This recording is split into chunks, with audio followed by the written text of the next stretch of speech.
Yon, good morning guys. Tara, kape tayo. Shoutout pala dyan sa kamag-anak ko na si Rudy Martidoso na nandyan sa Paranaque. Ito syempre, black coffee. Huwag kayong magko-coffee nung 3-in-1. Coffee nyo lang yung black lang. Yung Nescafe, yung stick, kahit anong brand, basta black lang siya. Tapos ito, lalagyan ko ng pink Himalayan salt.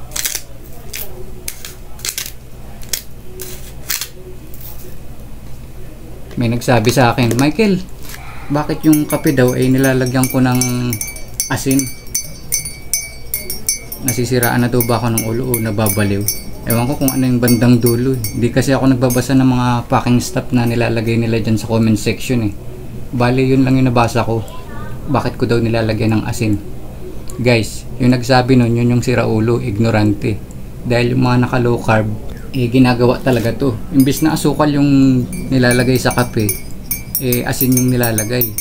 Dahil yung asin nakakatulong sa atin. Kailangan siya ng katawan natin. At lalong lalo na kung nagpa-fasting kasi electrolyte siya. Kalokohan yung tinatak sa isip mula nung maliit pa tayo na yung asin ay masama sa katawan. Magkakasakit ka sa bato, ganito ganyan. Pero nung nakita ko yung low carb, kabaliktaran pala yun. At ang sarap pa nung asin. Dahil diba pag kumakain ako, nakita nyo asin nilalagay ko tsaka paminta. Grabe kasarap yung pagkain. At yung mga naka low carb, yung makaka-relate dyan.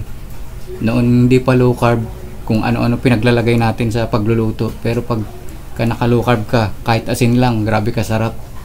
Kaya nga sa tuwing kumakain ako, grabe kasarap eh. Talaga magpapasalamat ka sa Panginoon eh.